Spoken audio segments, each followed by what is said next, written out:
Hello friends, welcome to the political philosopher.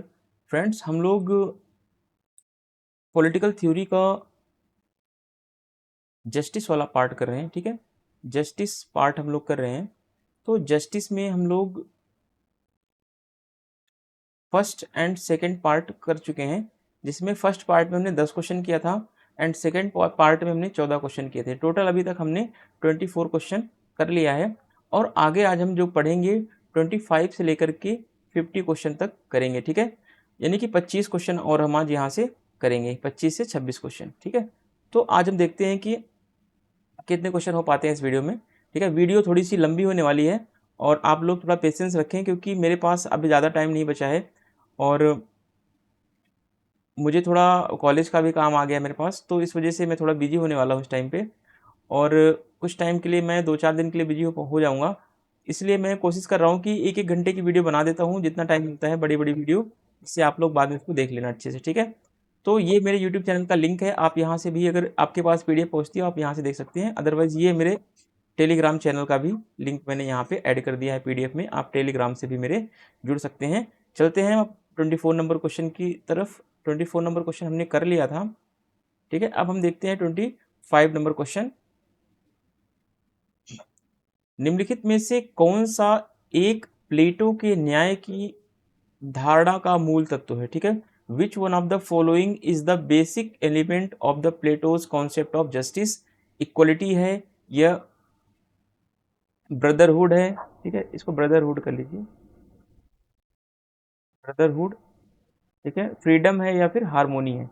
ठीक है, तो इसमें से पूछ रहा है कि प्लेटो का जो न्याय का सिद्धांत है। ठीक है, क्योंकि न्याय पे हम क्वेश्चन कर रहे हैं, जस्टिस पे क्वेश्चन कर रहे हैं, तो जस्टिस पे जितने भी क्वेश्चन हैं, चाहे वो रोल्स के क्वेश्चन हो, चाहे वो प्लेटो के क्वेश्चन हो, चाहे वो अरस्तू के क्वेश्चन हो, चाहे वो नारीवादियों के क्वेश्चन हो न्याय को लेकर के, चाहे वो मार्क्सवादियों के क्वेश्चन हो, सारे ऑल टाइप्स के जितने भी क्वेश्चन होते हैं न्याय के ऊपर, ठीक है, वो कोशिश करेंगे कि सब सारे क्वेश्चन यहाँ पे कवर हो जाएं। अदरवाइज जो क्वेश्चन छूटेंगे, छूटेंगे तो नहीं एक भी क्वेश्चन, इतने 50 क्वेश्चन, इतना मैं वादा करता हूँ आपसे कि इसके बाहर क्वेश्चन नहीं पूछेगा जस्टिस से।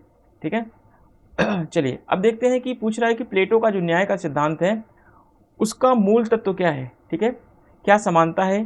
समानता नहीं है। बंधुता है? बंधुता भी नहीं है। स्वतंत्रता है? स्वतंत्रता भी नहीं। सामंजस्य है? तो बिल्कुल सही है, सामंजस्य है। देखिए, प्लेटो के न्याय सिद्धांत की बात में सामंजस्य का भी, सामंजस्य का जो संकेत है, सामंजस्य का जो प्रमाण है वो पाया जाता है। कैसे पाया जाता है? प्लेटो कहता है समाज में न्याय तभी स्थापित होगा जब समाज में क्या पाया जाएगा? सामंजस्य पाया जाएगा, हार्मोनी पाया जाएगा, सामंजस्य पाया जाएगा।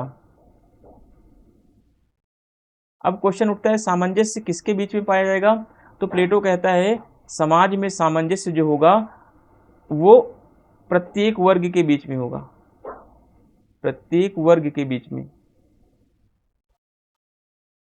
प्रत्येक वर्ग के बीच में।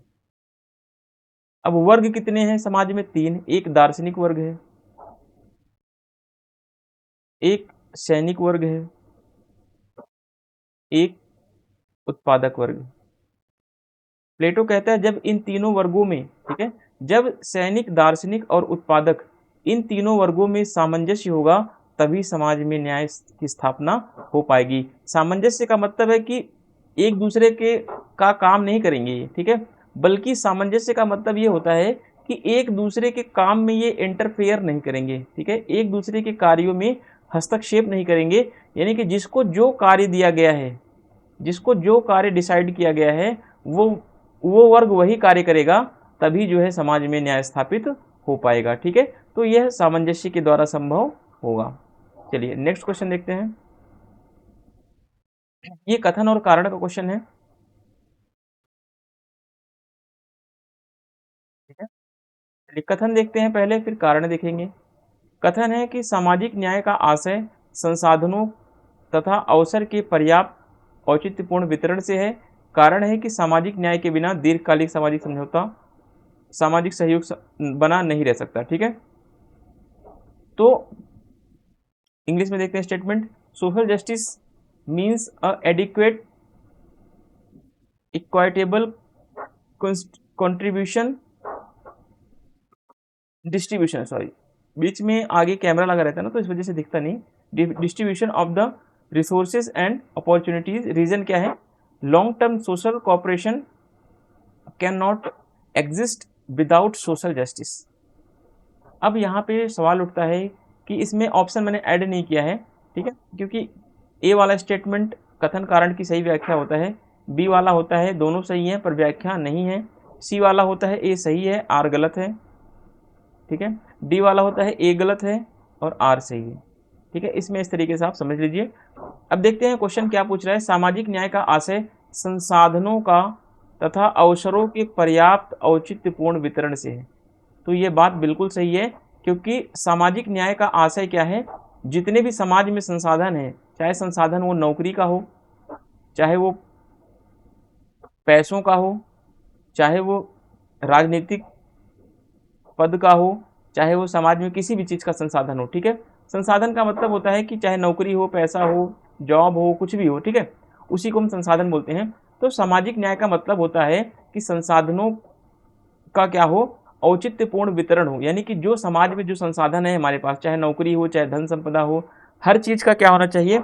हर चीज़ का औचित्यपूर्ण वितरण होना चाहिए, ठीक है। अवसरों का और संसाधनों का प्रॉपर तरीके से वितरित होनी चाहिए सारी चीज़ें, तभी वास्तविक रूप में क्या माना जाएगा? तभी सामाजिक न्याय की संकल्पना पूरी हो सकती है, ठीक है। यानी कि समाज में अगर संसाधन है, मान लीजिए समाज में संसाधन को ले ले नौकरी को लेकर के, ठीक है, नौकरी क्या है? एक मान लीजिए संसाधन है, ठीक है। तो जब तक इसका उचित वितरण नहीं होगा नौकरी का, उचित वितरण का मतलब है कि अगर नौकरी जो है केवल जनरल वर्ग को दे दी जाएगी सारी नौकरी, तो क्या संसाधनों का उचित वितरण हुआ है? नहीं हुआ है। तो ऐसे में सामाजिक न्याय पूरा नहीं हो पाएगा, ठीक है, सोशल जस्टिस कभी पूरा नहीं हो पाएगा। तो ऐसे में हमें क्या करना है? नौकरियों में सबको हमें संसाधनों का वितरण करना है ना, चाहे वो एससी के हों, चाहे वो एसटी के हों, चाहे ओबीसी के हों, चाहे जनरल के हों, ठीक है, सबको हमें क्या करना है? संसाधनों का ऐसा वितरण करना है, औचित्यपूर्ण करना है वितरण, ठीक है, जो उचित है समाज के लिए, जो जिस वर्ग के लिए उचित है उसी तरीके से हम संसाधनों का वितरण करेंगे, तभी सामाजिक न्याय स्थापित हो पाएगा। तो ये बात बिल्कुल सही है। कारण क्या है इसका? कारण में अगर क्योंकि लगा देंगे, बिकॉज लगा देंगे, क्योंकि सामाजिक न्याय के बिना दीर्घकालिक सामाजिक समझौता, सामाजिक सहयोग नहीं बना रह सकता, ठीक है। तो कारण भी सही है इसका, कथन भी सही है, और कथन कारण की सही व्याख्या भी कर रहा है, ठीक है। यानी कि जब तक संसाधनों का सही वितरण नहीं होगा तब तक जो है वो समाज हमारा न्यायपूर्ण नहीं हो पाएगा। इसका कारण क्या है? इसका कारण है क्योंकि सामाजिक न्याय अगर नहीं स्थापित होगा, ठीक है, सामाजिक न्याय के लिए हमें क्या करना पड़ेगा? पहले समझिए, सामाजिक न्याय के लिए हमें संसाधनों का क्या करना पड़ेगा? उचित वितरण करना पड़ेगा, तभी क्या होगा? समाज में सामाजिक न्याय आएगा। और क्योंकि देखिए यहाँ पे लगा दें, फिर क्या होता है? क्योंकि क्योंकि यहाँ पे देखिए सामाजिक न्याय के बिना दीर्घकालिक सामाजिक सहयोग नहीं बना रह सकता, ठीक है। अगर समाज में सामाजिक न्याय नहीं होगा, ठीक है, सामाजिक न्याय का बराबर, सामाजिक न्याय इज इक्वल टू क्या होगा? संसाधनों का वितरण, ठीक है, संसाधनों का वितरण। सामाजिक न्याय का तात्पर्य क्या है? संसाधनों का वितरण। अगर समाज में संसाधनों का वितरण सही तरीके से नहीं होगा तो क्या होगा? तो जनरल वर्ग को अगर मान लो जनरल को सारे संसाधन मिल गए, सभी संसाधन जनरल को मिल गए, एससी को कुछ भी नहीं मिला, एसटी को कुछ नहीं मिला, ओबीसी को कुछ नहीं मिला, ठीक है, किसी कैटेगरी को और कुछ नहीं मिला जनरल को छोड़ करके, तो ऐसे में क्या सामाजिक सहयोग लंबे समय तक बना रह पाएगा? नहीं बनेगा। ऐसे में अदर कैटेगरीज के लोग क्या करेंगे? विद्रोह कर देंगे, ठीक है, आंदोलन कर देंगे, ठीक है। तो इस सिचुएशन में हमें क्या करना है? हमें सामाजिक न्याय को बनाए रखने के लिए हमें एक तो औचित्यपूर्ण संसाधनों का वितरण करना है, ठीक है। दूसरी बात, जब सामाजिक न्याय समाज में बन जाएगा तो इससे समाज में लंबे समय तक क्या होगा? सहयोग बना रहेगा, ठीक है, समाज में फिर विद्रोह नहीं होगा, समाज में लंबे समय तक सहयोग बना रहेगा। तो कथन और कारण सही है, कथन कारण की सही व्याख्या भी कर रहा है, सही व्याख्या है, ठीक है। ए वाला स्टेटमेंट क्या होता है? सही हो जाएगा। क्लियर है? चीज़ें अगर क्लियर हो रही तो कमेंट करके ज़रूर बताना, और आप लोग प्लीज़ वीडियो को शेयर भी करें, क्योंकि व्यूज़ बहुत कम आते हैं तो थोड़ा सा मुझे डिमोटिवेट हो जाता हूँ, इस वजह से मन नहीं करता फिर आगे का वीडियो बनाने के लिए।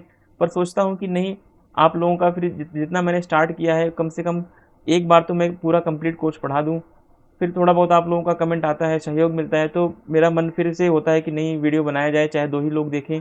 अगर कंटिन्यू लोग देखते रहेंगे तो मैं वीडियो कंटिन्यू बनाता रहूँगा, ठीक है। चलिए आगे देखते हैं। रॉल्स का न्याय सिद्धांत तत्वतः, यानी कि रॉल्स के न्याय सिद्धांत में क्या शामिल है, किसके तत्व हैं इसमें। Rawls theory of justice basically किससे संबंधित है, कांट से है, उपयोगितावाद से है। तो उपयोगितावाद का रॉल्स ने क्या किया है, खंडन किया है। पहली बात आपको ये समझना है, ठीक है। उपयोगितावाद का रॉल्स ने क्या किया है, खंडन किया है, ठीक है। मार्क्सवाद का ये समर्थन नहीं करते, लेकिन इनके न्याय के सिद्धांत में तात्विक न्याय का मिश्रण जरूर पाया जाता है, ठीक है। तात्विक न्याय, सब्सटांटिव जस्टिस का कॉम्बिनेशन पाया जाता है रॉल्स के न्याय में, ठीक है। Substantive justice plus procedural justice, तात्विक न्याय और प्रक्रियात्मक न्याय का मिश्रण जॉन रॉल्स की न्याय सिद्धांत का मुख्य विषय है, याद कर लो, ठीक है। तो प्रॉपर अगर मार्क्सवाद की बात हो रही तो प्रॉपर मार्क्सवाद के तत्व भी इसमें नहीं पाए जाते हैं। इसमें मार्क्सवाद और उदारवाद दोनों के तत्व रॉल्स के न्याय सिद्धांत पाए जाते हैं, ठीक है। क्या रॉल्स का न्याय सिद्धांत स्वेच्छातंत्रवादी है, नहीं। रॉल्फ जब स्वेच्छातंत्रवादी नहीं है, रॉल्स कैसा विचारक है, रॉल्फ उदार समतावादी है, उदार समतावादी विचारक है, ठीक है। लिबरल इगेलिटेरियन थिंकर है रॉल्स, लिबरल इगेलिटेरियन, ठीक है। जो भी लिबरल इगेलिटेरियन थिंकर्स होते हैं ये कभी भी लिबर्टेरियन को प्रमोट नहीं करते, ये कभी भी स्वेच्छातंत्रवाद को आगे नहीं बढ़ाते, ठीक है। तो रॉल्स के न्याय सिद्धांत में कांट का प्रभाव है, क्योंकि कांट कैसा विचारक है, आदर्शवादी विचारक है, ठीक है। आत्मन साध्य से पहले है, आत्मन साध्य से पहले कांट का स्टेटमेंट है, ठीक है। इसी स्टेटमेंट को रॉल्स ने क्या किया है, अपने तरीके से कहा है, ठीक है। निम्नलिखित में से कौन न्याय का सार्वलौकिक तत्व है, ठीक है। Which one of the following is the universal element of the justice, ठीक है। न्याय का सार्वलौकिक तत्व या न्याय का सार्वभौमिक तत्व क्या है। क्या न्याय समानता पर बल देता है, क्या न्याय असमानता का पर्यायवाची है, क्या न्याय बंधनों पर बल देता है, क्या न्याय में बंधनों का अभाव होता है। तो अगर किसी भी चीज में बंधनों का अभाव होगा तो इसका मतलब है कि वह उसके ऊपर बंधन नहीं, उसके ऊपर नियंत्रण नहीं, तो वो क्या है, वो निरंकुशता की तरफ जाएगा, तो ये तो गलत हो जाएगा। न्याय बंधनों पर बल देता है, ये बाद में देखेंगे। न्याय असमानता का पर्यायवाची है, नहीं। अगर असमानता होगी तो न्याय कैसे होगा, न्याय में समानता पर बल नहीं दिया जाता, ठीक है। न्याय का मतलब प्रॉपर समानता लाना नहीं होता। न्याय क्या है, न्याय एक ऐसी प्रक्रिया है जो समाज को सामाजिक बंधनों में बांध के रखती है, जो समाज को सामाजिक ढांचे में बना के रखती है, ठीक है। समानता पर बल मार्क्सवादी देते हैं, ठीक है। न्याय का मतलब होता है वास्तविक रूप में कि सी वाला ऑप्शन, न्याय बंधनों पर बल देता है, ठीक है। अगर बंधन नहीं होगा किसी चीज को लेकर के, चाहे कोई कानून हो चाहे कोई समाज हो, अगर उसमें बंधन नहीं होगा तो उसमें अराजकता आ जाएगी, ठीक है, उसमें निरंकुशता आ जाएगी। इसीलिए न्याय की स्थापना के लिए हर चीज पर क्या चाहिए, नियंत्रण जरूरी है, ठीक है। नियंत्रण जरूरी है, बंधन जरूरी है उसके लिए, है ना। कंट्रोल जरूरी है किसी भी चीज पर, चाहे वो समाज हो, चाहे वो राज्य हो, चाहे वो कोई कानून हो, चाहे वो अधिकार हो, हर चीज पर क्या चाहिए, बंधन होने चाहिए, हर चीज पर कंट्रोल होने चाहिए, ठीक है। बॉन्ड्स होने चाहिए। अगर बॉन्ड नहीं है तो न्याय स्थापित नहीं हो पाएगा, ठीक है, चाहे किसी भी समाज का हो, ठीक है। अब मान लेते हैं कि न्याय समानता पर बल देता है, किसी एक समाज की विशेषता हो सकती है ये, ठीक है, कि न्याय किसी समाज में समानता को ही न्याय माना जाता है। किसी समाज में न्याय का मतलब होता है कि सभी को भोजन दे देना, ठीक है। किसी समाज में न्याय का मतलब होता है रोटी कपड़ा मकान। तो न्याय का जो सार्वभौमिक तत्व होगा वो पूछा गया है ना कि एक पक्ष। समानता न्याय का एक पक्ष हो सकता है, लेकिन सार्वभौमिक पक्ष की बात पूछा है तो सार्वभौमिक पक्ष में हमें क्या दिखाना है कि बंधन, ठीक है। बंधन क्या होता है, न्याय बंधनों पर बल देता है। अगर बंधन नहीं होगा, ठीक है, अगर नियंत्रण नहीं होगा किसी चीज पर तो न्याय स्थापित नहीं हो पाएगा, चाहे वो समाज हो, चाहे कानून हो, चाहे कोई भी चीज हो, ठीक है। उस पर नियंत्रण जरूरी है, उस पर बंधन जरूरी है, बॉन्ड होना चाहिए उसके ऊपर, ठीक है, बाउंडेशन होना ही चाहिए उसके ऊपर, ठीक है। न्याय का एक गुण समानता है, लेकिन क्या पूछा है आप क्वेश्चन में, सार्वलौकिक या यूनिवर्सल एलिमेंट पूछा है। तो यूनिवर्सल एलिमेंट क्या है, बॉन्ड है, न्याय की स्थापना के लिए बंधन, नियंत्रण, कंट्रोल ये बहुत जरूरी है। अगर यहाँ ये चीज़ अगर नहीं पाई जाएगी, चाहे वो समाज हो चाहे वो कोई भी चीज़ हो, तो न्याय स्थापित नहीं हो पाएगा। ठीक है, फिर न्याय क्या होगा, अगर ये चीज़ नहीं होगा फिर न्याय शक्तिशाली का हित बन जाएगा, फिर थ्रेसीमेकस के अकॉर्डिंग। अब यहाँ पे कुछ लेखक हैं, उनकी बुक्स हैं यहाँ पे, ठीक है, मैचिंग कराने के लिए। रॉल्स हैं, नॉजिक हैं, माइकल वॉल्जर है, थॉमस फोगे ने वैश्विक न्याय की संकल्पना दी है, वैश्विक न्याय। माइकल वॉल्जर कैसे विचारक हैं, माइकल वॉल्जर समुदायवादी विचारक हैं। माइकल वॉल्जर की कोई बुक बताएं, वॉल्जर की book spheres of justice, spheres of justice, spheres मैं हिंदी में लिख दे रहा हूं, स्फीयर्स ऑफ जस्टिस। ठीक है, रॉबर्ट नॉजिक कैसे विचारक हैं, स्वेच्छातंत्रवादी हैं, anarchy state and utopia, anarchy state and utopia 1974 में बुक लिखा इन्होंने। ठीक है, जॉन रॉल्स ने theory of justice, political liberalism, ठीक है, justice as fairness. Justice as fairness Rawls की सबसे लास्ट बुक है, जस्टिस एज फेयरनेस, फेयरनेस ये सबसे लास्ट में इनकी बुक लिखी गई थी 2001 या 2002 में। ठीक है, 2002 में लिखी गई थी ये जस्टिस एज फेयरनेस। ठीक है, तो अब देखते हैं, मैचिंग करा के देखते हैं इसमें क्या क्या कौन कौन सा स्टेटमेंट मैचिंग के लिए है, क्योंकि अभी तक मैंने मैचिंग वाले क्वेश्चन आपसे बहुत कम कराए थे, क्योंकि ये वाला टेबल थोड़ा सा बनाना मुश्किल होता है और मैंने फाइनली बनाना सीख लिया है। अब धीरे धीरे चीज़ों को मैं सीख रहा हूँ आपके लिए, है ना, तो आगे मैं और चीज़ें सीखूंगा, तो ऐसे कलरफुल टेबल्स मैं आपके लिए थिंकर्स की बुक्स और सारी चीज़ें मैं आपको प्रोवाइड करा दूंगा। ठीक है, तो जॉन रॉल्स को मैच कराते हैं, किससे मैच होगा, जॉन रॉल्स ने कौन सा न्याय का सिद्धांत दिया है, तो रॉल्स ने वितरणात्मक न्याय का सिद्धांत दिया है। ए में तीन किस में है, एक इसमें नहीं है, इसमें नहीं है, इसमें नहीं है, इसमें है, तो आपको कुछ नहीं करना होता, ऑप्शन इतना नहीं पढ़ना है। ठीक है, एक करके आप आगे बढ़ो। रॉबर्ट नॉजिक क्या कहते हैं, न्याय पात्रता के रूप में है, न्याय हकदारी के रूप में है, इंटाइटलमेंट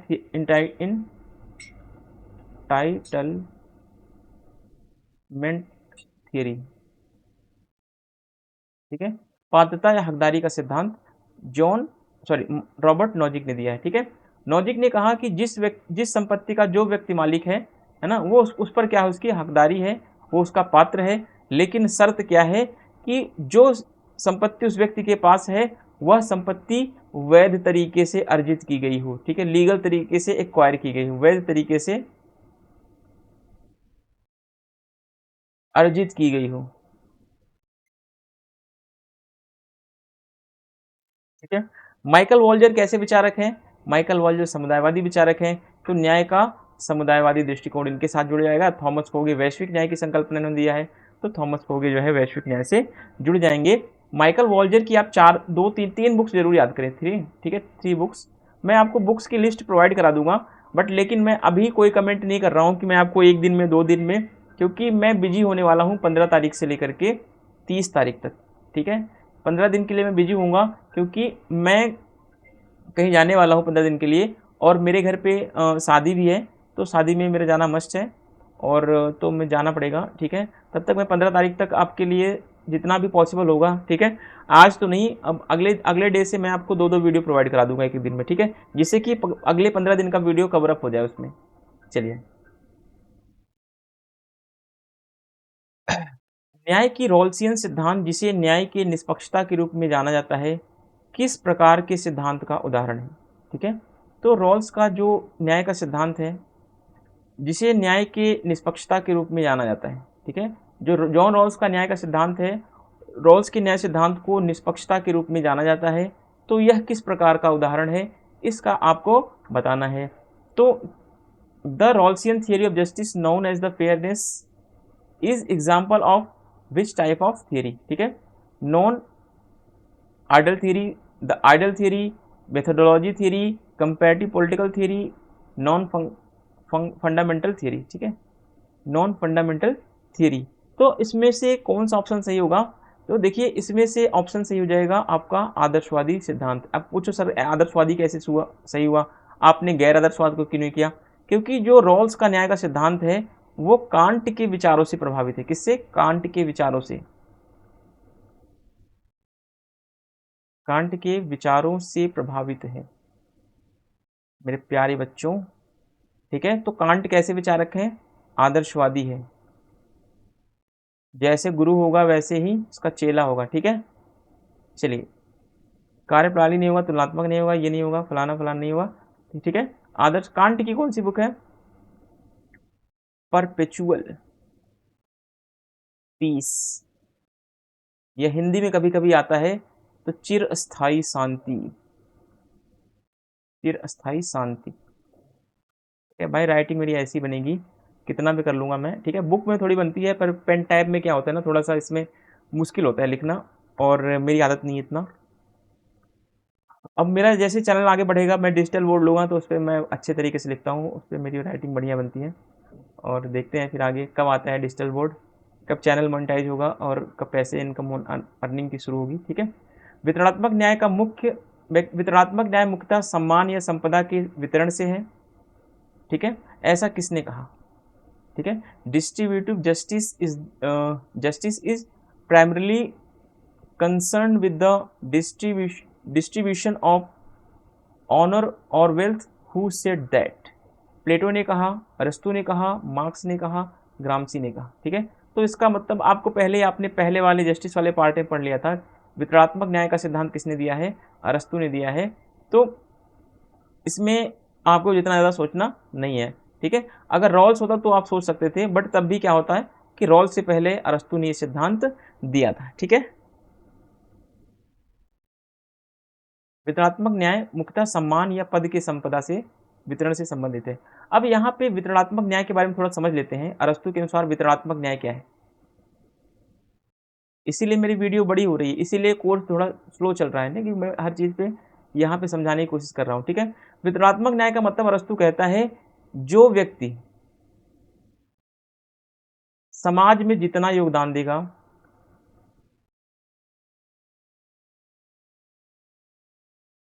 उतनी ही मात्रा में उसे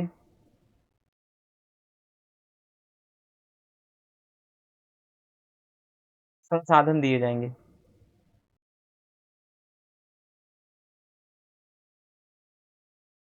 ठीक है, यानी कि वितरणात्मक न्याय, अगर आप समाज के लिए, अगर राज्य के लिए आप अच्छा कार्य कर रहे हैं, अगर राज्य के कार्यों में सक्रिय भागीदारी ले रहे हैं, तो राज्य के द्वारा आपको क्या किया जाएगा?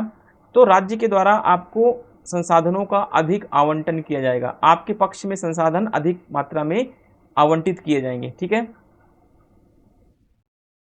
रॉल्स की न्याय की धारणा है समाजवादी है, नहीं है, उपयोगितावादी है, खंडन किया है, समुदायवादी है, नहीं है, उदारवादी है। ठीक है, सही है। ठीक है, रॉल्स कैसा विचारक है?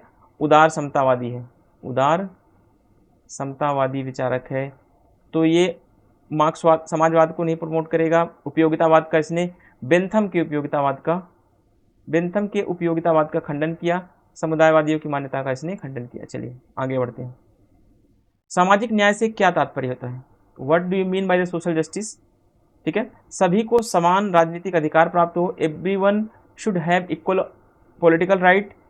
सबको समान राजनीतिक अधिकार मिले, या फिर सभी को समान आर्थिक अधिकार प्राप्त हो, या फिर सभी की धार्मिक स्वतंत्रता का अधिकार प्राप्त हो।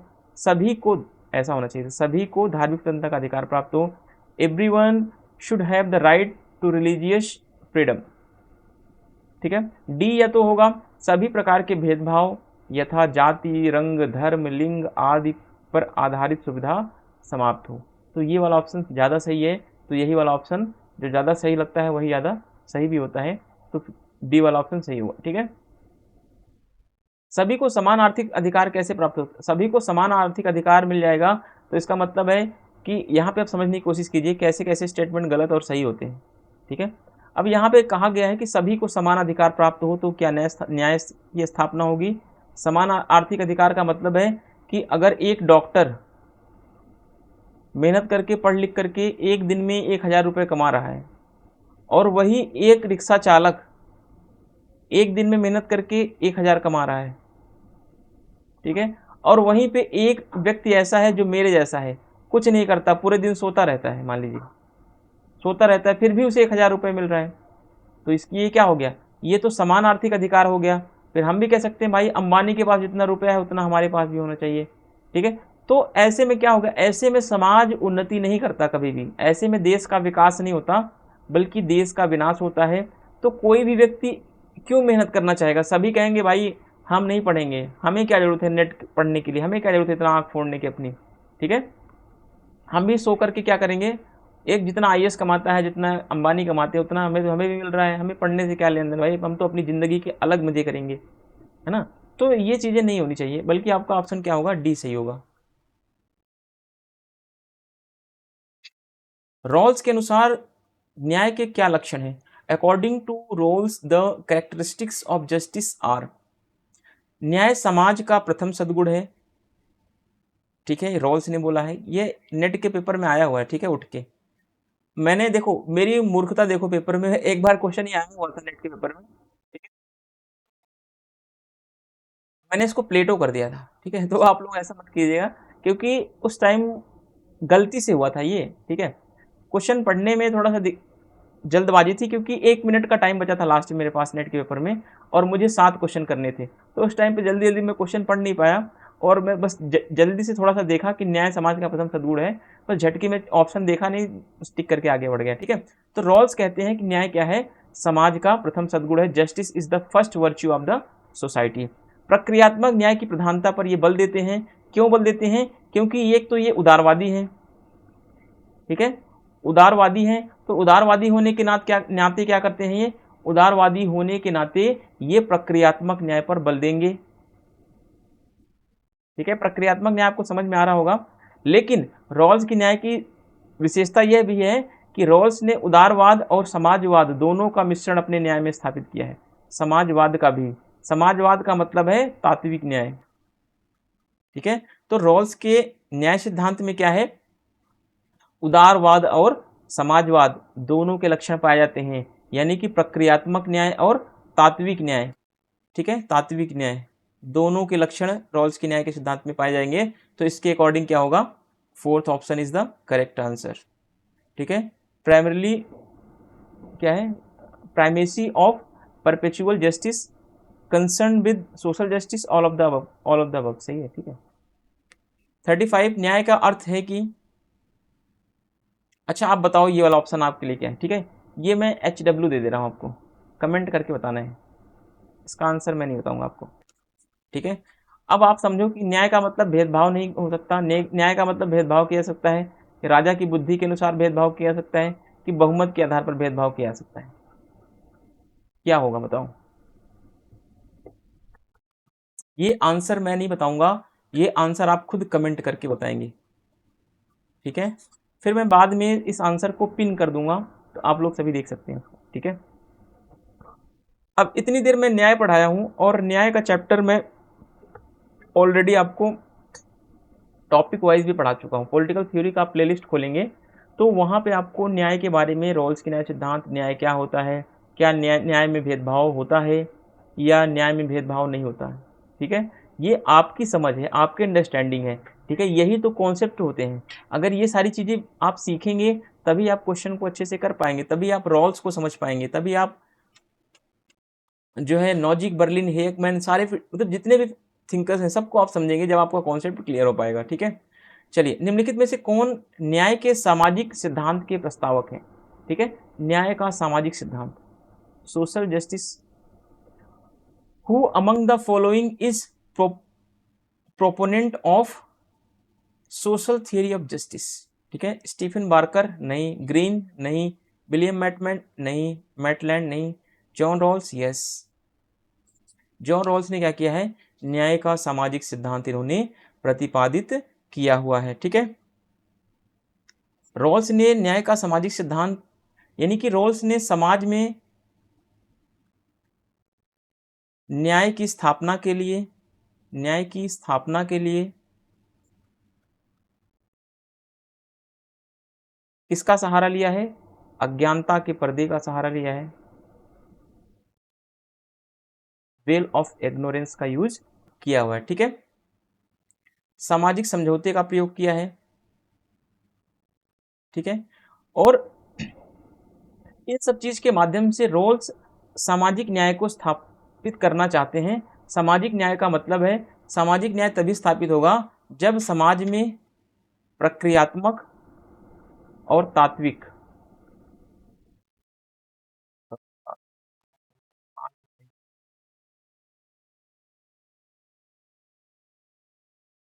आता तो मुझे सारा लिखना है, बट गलती हो जाती है लिखने में, है ना, ऐसे जल्दबाजी में थोड़ा लिखना यहाँ पड़ रहा है, इस पेन टैब पे लिखना पड़ता है और देखना उधर पड़ता है ना, तो इस वजह से थोड़ा सा हाथ का भी फ्लो नहीं बन पाता।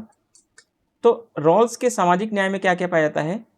प्रक्रियात्मक और तात्विक, यानी कि प्रक्रियात्मक का मतलब है उदारवाद के लक्षण और तात्विक का मतलब है समाजवाद के लक्षण। ठीक है, दोनों के लक्षण पाए जाते हैं। ऐसा क्यों होता है? क्योंकि अमेरिका में क्या शुरू हो चुका है अब? अमेरिका में अब श्वेत और अश्वेत को लेकर के विद्रोह शुरू हो गए हैं। क्यों विद्रोह शुरू हुए हैं? क्योंकि सामाजिक न्याय की स्थापना के लिए। चलिए आगे देखते हैं। जस्टिस शब्द, अब देखिए मैंने ऐसा क्वेश्चन अटेम्प्ट किया है कि आपको दो क्वेश्चन इसमें बन जाएंगे। जस्टिस शब्द कभी पूछता है, जस्टिस शब्द किस भाषा से लिया गया है? लैटिन से लिया गया है, फ्रेंच से लिया गया है, कहाँ से लिया गया है ना? तो आपको इसमें एक ही सब क्वेश्चन पढ़ेंगे तो आपको दो आंसर मिलेंगे। जस्टिस शब्द कहाँ से लिया गया है? लैटिन भाषा से, लैटिन शब्द से। ठीक है, the word justice is derived from the Latin word. ठीक है, लैटिन वर्ड से लिया गया है, जिसका मतलब क्या होता है? ठीक है, ये क्वेश्चन आया हुआ है एग्जाम में, DSSB। ठीक है, DSSB के एग्जाम में आया हुआ है। तो इसका लैटिन, इस जस्टिस शब्द का मतलब जो लैटिन भाषा में होता है, क्या होता है? गुण, टेगे और जस, इन दो शब्दों को मिला करके लैटिन भाषा में जस्टिस इसे बोला जाता है। ठीक है, ज्यूडिकेयर नहीं, जस्टिनियम नहीं, जस्टिस नहीं। ठीक है, ये वाला सही होगा। एक बार टाइम चेक करते हैं, देन 31 मिनट। अब देखिए फिर कथन कारण वाले क्वेश्चन है, इसमें मैंने स्टेटमेंट ऑप्शन नहीं दिए हैं। ठीक है, ऑप्शन इसमें मैंने इंक्लूड नहीं किया है। चलिए, अभिकथन ये है और कारण ये है। ठीक है, रीजन और असर्शन। इस तथ्य के बावजूद कि रॉल्स के सिद्धांत की प्रबल प्रक्रियागत विशेषताएं हैं, इसे सामाजिक न्याय में प्रमुख योगदान देने के रूप में भी देखा जा सकता है। तो ये बात बिल्कुल सही है, क्योंकि रॉल्स के न्याय सिद्धांत में क्या है? प्रबल प्रक्रियागत विशेषताएं तो पाई जाती हैं। ठीक है, यानी कि वो प्रक्रिया पर भी बल दे रहा है। दूसरी तरफ वही तात्विक न्याय के माध्यम से वो क्या कर रहा है? वो प्रक्रिया के साथ छेड़छाड़ भी कर रहा है।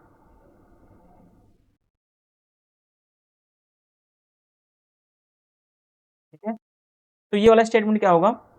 सही होगा। अब इसमें कारण क्या है? कारण देखते हैं। अब यहाँ पे कारण को समझने से पहले क्योंकि लगा देंगे। ठीक है, क्योंकि वह साफ साफ बताते हैं, रॉल साफ साफ बताते हैं कि समानता से सभी विचलनों के युक्तिसंगत औचित्य की आवश्यकता है। ठीक है, यानी कि रॉल्स बताता है कि एक तरफ देखिए यहाँ पे प्रक्रियात्मक न्याय पर भी बल दिया है, दूसरी तरफ अगर हमें सामाजिक न्याय लाना है, ठीक है, तो हमें क्या करना पड़ेगा? हमें समानता पर भी बल देना पड़ेगा। ठीक है, हमें यहाँ पर प्रक्रियात्मक पर भी बल देना है, लेकिन समानता पर भी बल देना पड़ेगा, तभी हम वास्तविक रूप में न्याय की स्थापना कर पाएंगे। ठीक है, क्योंकि वह साफ साफ बताते हैं कि समानता से सभी विचलनों के युक्तिसंगत औचित्य की आवश्यकता है। ठीक है, he clearly states that all deviations from the equality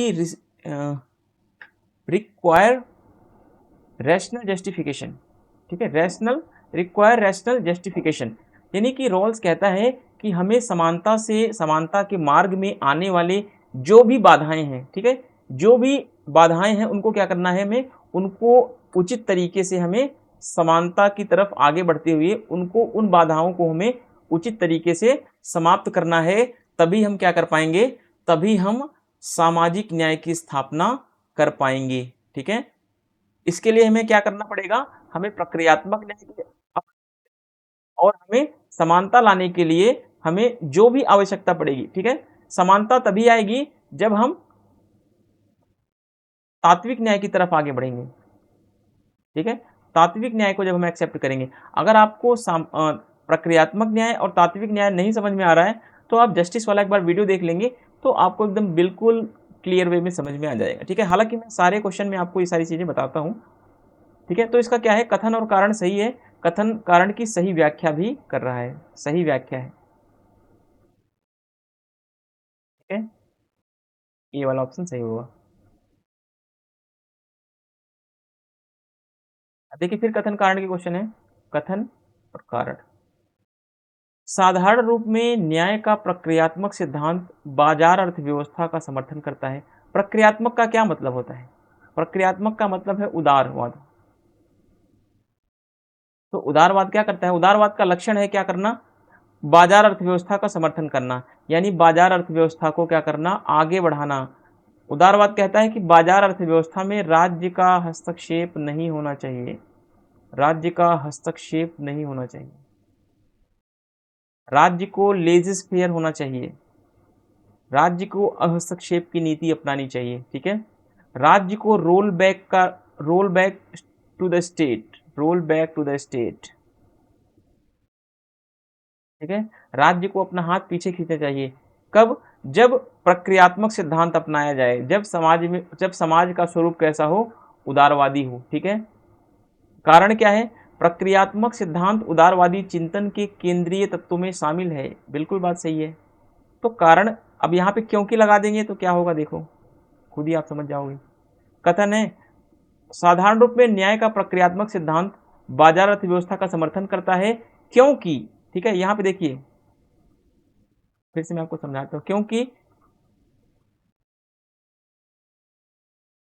देखिए यहाँ पे साधारण रूप में न्याय का प्रक्रियात्मक सिद्धांत बाजार अर्थव्यवस्था का समर्थन करता है, क्योंकि मैंने आपको समझा दिया है। अब यहाँ पे क्योंकि लगाएंगे, क्योंकि देखिए यहाँ पे प्रक्रियात्मक सिद्धांत जो है वो उदारवादी चिंतन का केंद्रीय विषय है। ठीक है, उदारवाद का केंद्रीय विषय क्या है? प्रक्रियात्मक चिंतन। प्रक्रियात्मक का मतलब क्या है? हस्तक्षेप नहीं होना चाहिए। ठीक है, हस्तक्षेप नहीं होना चाहिए, राज्य को इंटरफेयर नहीं करना है। ठीक है, तो इस तरीके से जब आप पढ़ेंगे क्वेश्चन को तो आपको आसानी से सारी चीजें समझ में आ जाएंगी। ठीक है, अगर आप क्वेश्चन को, अगर आप कमेंट करके ये बोलेंगे कि आपको क्वेश्चन जो है कथन कारण वाले समझ में नहीं आ रहे हैं, तो मैं आपको दूसरी तरीके से भी समझाने की कोशिश करूंगा। ठीक है, मुझे लगता है कि ये चीज़ें आपको समझ में आ गई होंगी, क्योंकि मैं एक एक चीज़ को तोड़ तोड़ के समझाता हूँ। ठीक है, चलो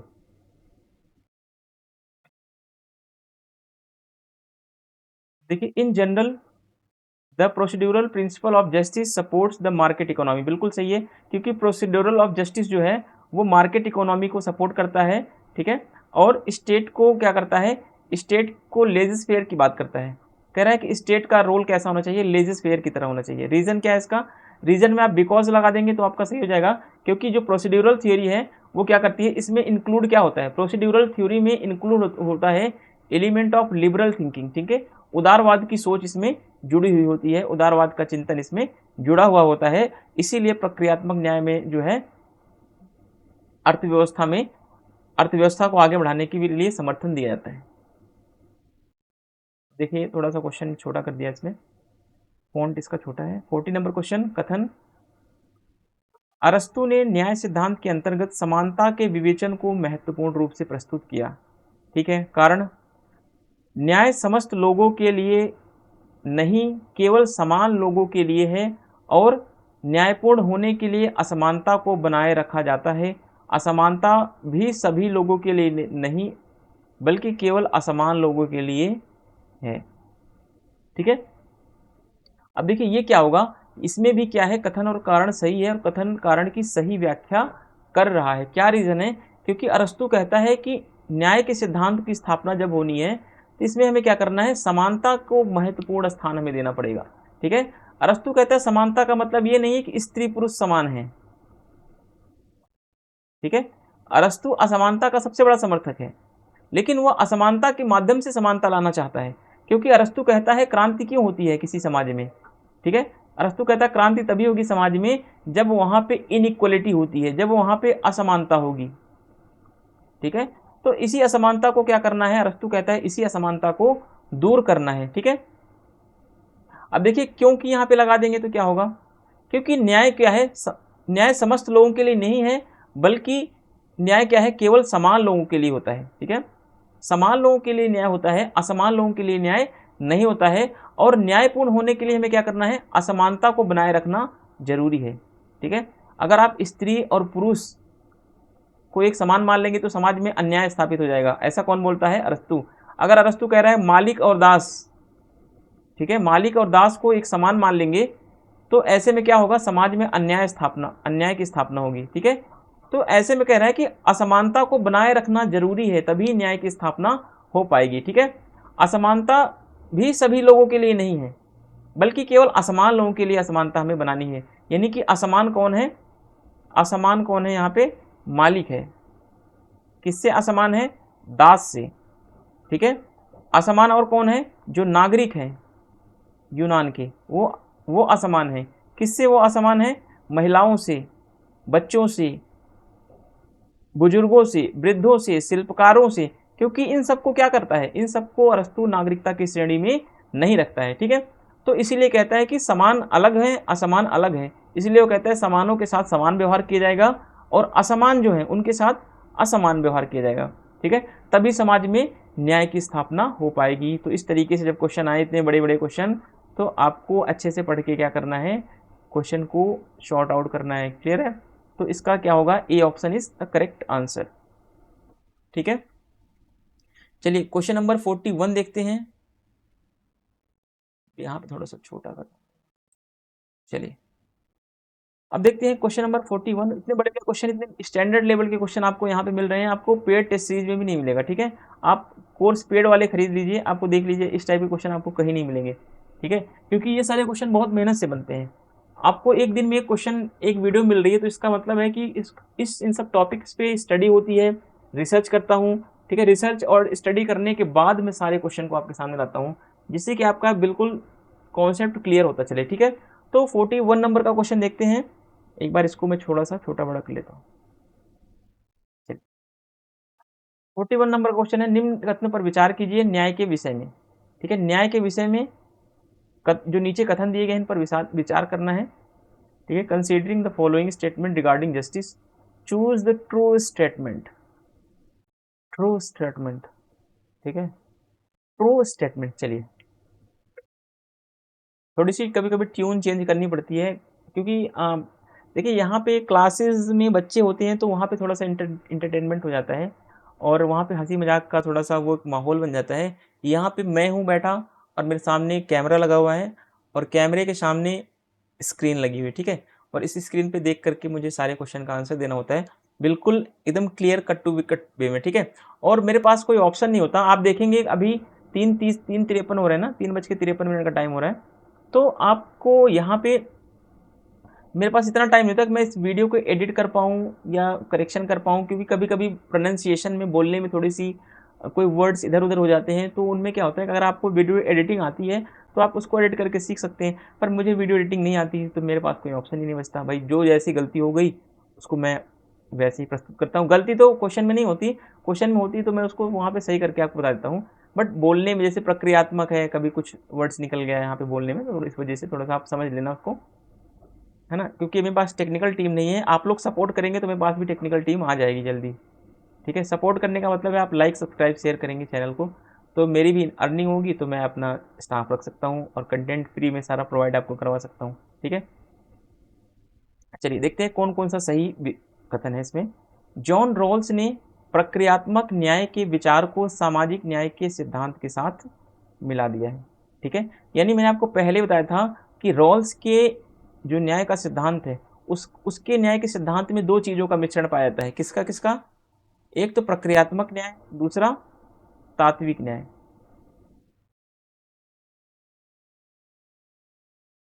ठीक है, जब प्रक्रियात्मक न्याय और तात्विक न्याय मिल जाएंगे तभी सामाजिक न्याय की स्थापना हो पाएगी। ठीक है, तो ऐसा रॉल्स कहता है, तो ये statement is the correct answer है। ठीक है, जॉन रॉल्स, क्या लिखा हुआ भाई, कंबाइंस, सॉरी बीच में कैमरा तो नहीं दिखता, combines the idea of procedural justice with the theory of social justice. हाँ ठीक है, प्रोसीड्यूरल जस्टिस के आइडिया को क्या कर देता है, सोशल जस्टिस के साथ मिला देता है।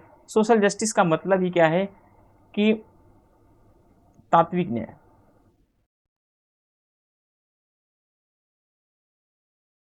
तात्विक न्याय को हिंदी में बोलते, इंग्लिश में बोलते हैं सब्सटैंटिव जस्टिस।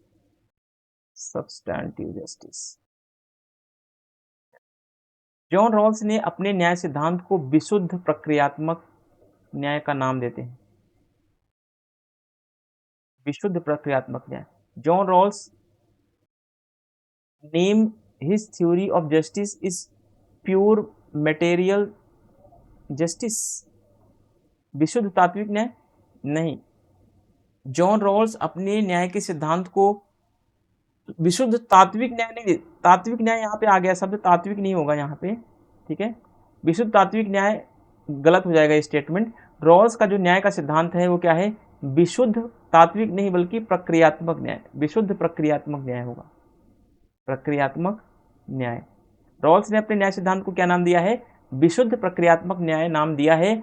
इस तात्विक की जगह अगर ये प्रक्रियात्मक होता यहाँ पे तो ये स्टेटमेंट बिल्कुल सही हो जाता, लेकिन अभी ये स्टेटमेंट क्या है, गलत है। क्यों गलत है, क्योंकि यहाँ पे विशुद्ध तात्विक न्याय, रॉल्स ने अपने न्याय सिद्धांत को शुद्ध प्रक्रियात्मक न्याय का नाम दिया है, ना कि शुद्ध तात्विक न्याय का नाम, ठीक है।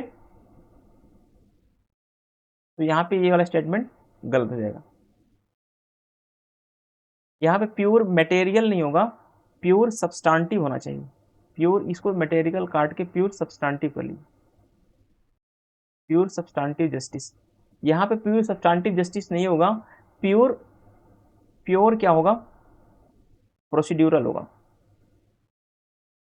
रॉल्स के न्याय के सिद्धांत को क्या बोला जाता है, शुद्ध प्रक्रियात्मक न्याय बोला जाता है, ठीक है। अब देखिए, अब यहाँ पे नेक्स्ट क्वेश्चन, रॉबर्ट नॉजिक के सिद्धांत में संपत्ति के अधिकार पर सर्वाधिक बल दिया गया है। तो ये बात बिल्कुल सही है, क्योंकि रॉबर्ट नॉजिक कैसे विचारक हैं, स्वेच्छा तंत्रवादी विचारक हैं, ठीक है। स्वेच्छा तंत्रवादी विचारक है नॉजिक। स्वेच्छा तंत्रवादी जितने विचारक होते हैं वे संपत्ति के अधिकार पर सर्वाधिक बल देते हैं, ठीक है, और राज्य के कार्यों को सीमित करने पर बल देते हैं। स्वेच्छा तंत्रवादी विचारक होने के नाते नॉजिक ने क्या दिया, नॉजिक ने अधिकारिता का सिद्धांत दिया, नॉजिक ने एंटाइटलमेंट थ्योरी दी, ठीक है, हकदारी का सिद्धांत दिया, नॉजिक ने पात्रता का सिद्धांत दिया। यानी नॉजिक कहते हैं जो व्यक्ति जिस संपत्ति का मालिक है वो उसका पात्र है, उस पर उसकी हकदारी है, उस पर उसकी अधिकारिता है, लेकिन अधिकारिता, हकदारी, पात्रता, एंटाइटलमेंट उस संपत्ति पर उस व्यक्ति की तभी सही मानी जाएगी जब उस संपत्ति को उस व्यक्ति ने सही तरीके से अर्जित किया हो, ठीक है, वैध तरीके से जब उसका अर्जन किया गया हो, जब वो वैध तरीके से संपत्ति हासिल की गई हो या कमाई गई हो। अगर वो संपत्ति गलत तरीके से कमाई गई है तो उस संपत्ति को राज्य छीन सकता है, अन्यथा राज्य के पास कोई अधिकार नहीं है कि व्यक्ति की संपत्ति को वो छीन ले, ठीक है। तो 1 और 3 स्टेटमेंट क्या है इसमें सही है, ठीक है। न्याय का समुदायवादी चिंतन रॉल्स के चिंतन की प्रमुख विशेषता है, तो नहीं, ठीक है। रॉल्स ने समुदायवाद की आलोचना की है, क्यों की है, क्योंकि जितने भी उदारवादी विचारक हैं, या ध्यान रखना जितने भी उदारवादी, एक की नहीं कर रहा हूं मैं, ध्यान रखना, यहाँ पे मैं थोड़ा सा इसको फॉन्ट बड़ा करके लिख देता हूँ, सभी उदारवादियों ने, ठीक है, सभी उदारवादियों ने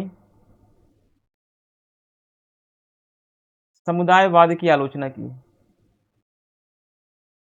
ध्यान रखना, ठीक है, समुदायवाद की आलोचना की है। और सभी समुदायवादियों ने क्या की है, उदारवाद की आलोचना की है। तो रॉल्स कैसा विचारक है, उदारवादी है, ठीक है। तो रॉल्स ने कभी भी समुदायवादी चिंतन को आगे नहीं बढ़ाया है उसने, ठीक है। तो ये बात आप ध्यान रखना। तो इस हिसाब से ऑप्शन डी सही हो जाएगा, 1 and 3 is the correct answer. John Rawls के न्याय संबंधी सिद्धांत के अंतर्गत प्राथमिक वस्तुओं के न्यायपूर्ण वितरण का विचार प्रस्तुत किया जाता है। अब बताओ कि रॉल्स ने जो अपने न्याय का सिद्धांत दिया है उसमें प्राथमिक वस्तुएं का वितरण किस तरीके से की, उसमें प्राथमिक वस्तु, पहले बात तो समझिए कौन कौन सी है, ठीक है। पहले हमें क्या समझना है कि रॉल्स के न्याय के सिद्धांत में प्राथमिक वस्तुएं कौन कौन सी हैं। ये मैंने आपको बताया था, एक रॉल्स के सिद्धांत में एक होती है प्राकृतिक प्राथमिक वस्तुएं, प्राकृतिक प्राथमिक वस्तुएं,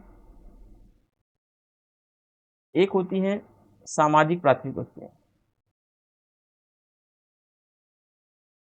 सामाजिक प्राथमिक वस्तु में वही वस्तुएं आती हैं जो समाज द्वारा मिलता है हमें, जैसे अधिकार, स्वतंत्रता, समानता, संपत्ति, ये सब क्या है, ये सब समाज ने दिया है, तो ये सामाजिक प्राथमिक वस्तु होंगे। अब प्रकृति ने हमें क्या दिया है, प्रकृति ने जो हमें दिया है वो क्या है, वो प्राकृतिक प्राथमिक वस्तु है, जैसे बुद्धि, स्वास्थ्य, ये सब किसने दिया है? ये सब प्रकृति ने दिया है हमें, जीवन, है ना। तो ये प्राकृतिक प्राथमिक वस्तु हो गई, दूसरी सामाजिक प्राथमिक वस्तु हो गई।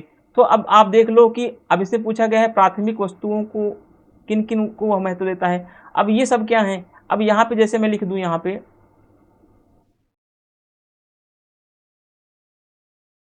अब एक बार थोड़ा सा मैं यहाँ पे आपको समझा ही देता हूँ, यहाँ यहीं पे समझा देता हूँ। अब देखिए प्राथमिक वस्तु यहाँ लिख देता हूँ मैं, जैसे मैं प्राथमिक वस्तुओं वस्तु, ठीक है, प्राइमरी गुड्स। अब यहाँ पे प्राइमरी गुड्स के दो पार्ट्स होते हैं, एक प्राकृतिक प्राथमिक वस्तु हो गई, दूसरा कौन सा हो गया पार्ट, सामाजिक प्राथमिक वस्तु, ठीक है। ये सामाजिक प्राथमिक वस्तु वाली हो गई, जिसमें सामाजिक प्राथमिक वस्तु का मतलब जो समाज ने हमें दिया है, ठीक है, अर्थव्यवस्था, स्वतंत्रता, समानता, संपत्ति, ये सब हमें समाज से मिलता है, तो ये सामाजिक प्राथमिक वस्तु हो गई। जो प्रकृति ने दिया है हमें, जैसे बुद्धि, स्वास्थ्य, ये क्या हो गया। तो इसमें क्वेश्चन क्या पूछा गया है, प्राथमिक वस्तुएं, दोनों प्राथमिक वस्तुएं हैं, प्राकृतिक भी हैं और सामाजिक प्राथमिक वस्तुएं भी, दोनों क्या है, प्राथमिक वस्तु है, ठीक है। तो इसमें देख लो क्या क्या है, अधिकार भी है, अधिकार स्वतंत्रता हमें कहाँ से मिलता है, एक बार मैं क्लियर कर देता हूँ इसको। अधिकार स्वतंत्रता कैसी वस्तु है, आमदनी और संपदा, आत्मसम्मान के साधन, अवसर और शक्तियाँ, ये सारे जितने भी हैं ये सब क्या हैं, ये सारे अधिकार क्या हैं, ये सामाजिक प्राथमिक वस्तु हैं, सामाजिक प्राथमिक वस्तु, ठीक है। यानी कि क्या है, सोशल प्राइमरी गुड्स हैं। अब देखिए प्राथमिक वस्तु सारी है, प्राथमिक वस्तु के दो भाग हैं, एक प्राकृतिक प्राथमिक वस्तु, दूसरा सामाजिक प्राथमिक वस्तु, वो आपको मैंने समझा दिया है, ठीक है। और ज़्यादा डिटेल में समझने के लिए आप वीडियो को देखें। तो जितनी भी अधिकार हमें कहाँ से मिलता है, समाज से, स्वतंत्रता कहाँ मिलती है, समाज से, आमदनी हमारी कहाँ से होती है, संपदा हमारे पास कहाँ से आती है, तो ये rights, freedom, income, self freedom, ठीक है, और पावर एंड अपॉर्चुनिटी सब हमें कहाँ से मिलता है, ये सब सोसाइटी से मिलता है। इसीलिए क्या बोला गया है इसको, सोशल प्राइमरी गुड्स बोला गया है इसको, सोशल प्राइमरी गुड्स है ये, ठीक है। तो आप ऐसे समझ के चलें, तो ये ऑप्शन नंबर 4 क्या हो जाएगा, इसका सही आंसर हो जाएगा, ठीक है। तो आप कैटेगराइजेशन करना सीखें। अगर आपको ये वीडियो नहीं पता है, आपको जॉन रॉल्स के बारे में मैंने पॉलिटिकल थ्योरी में पढ़ा रखा है, पॉलिटिकल थ्योरी का आप जैसे ही आप जॉन रॉल्स को खोलेंगे, सॉरी जॉन रॉल्स के नहीं, जैसे आप न्याय वाला चैप्टर खोलेंगे, तो वहाँ पे आपको मैंने प्रॉपर तरीके से कैटेगरी बना रखी है उसमें पीपीटी में, कि एक तरफ प्राथमिक सामाजिक वस्तु है, दूसरी तरफ आपकी प्राकृतिक प्राथमिक वस्तु है, ठीक है। जो प्राथमिक वस्तु उसका कैटेगराइजेशन किया मैंने, डिवाइड किया, उसमें कौन कौन सी चीज़ें किस कैटेगरी में आती है मैंने वहाँ पे लिख दिया है, और उसके बेस पे देखो ये क्वेश्चन बना हुआ है, ठीक है। तो इस तरीके से आपको सारी चीज़ें आएंगी। अब इसमें से जैसे यहाँ पे दे देता बुद्धि और स्वास्थ्य, ठीक है, बुद्धि, स्वास्थ्य, तो इसमें से पूछता कि अगर ये क्वेश्चन पूछता ये दे करके कि निम्नलिखित में से कौन सी ऐसी वस्तु है जो सामाजिक नहीं बल्कि प्राकृतिक प्राथमिक वस्तु है, तो आपको छांटना भी तो आना चाहिए, आपको इसमें अलग अलग चीज़ें सीखनी भी तो चाहिए कि प्राथमिक में कौन कौन सी वस्तु आती हैं, सामाजिक में कौन कौन सी वस्तुएं आती हैं, ठीक है। जब आप ये समझ जाएंगे तो आपके लिए बिल्कुल हलवा हो जाएगा। चलो ये तो रही बात की बात। चलो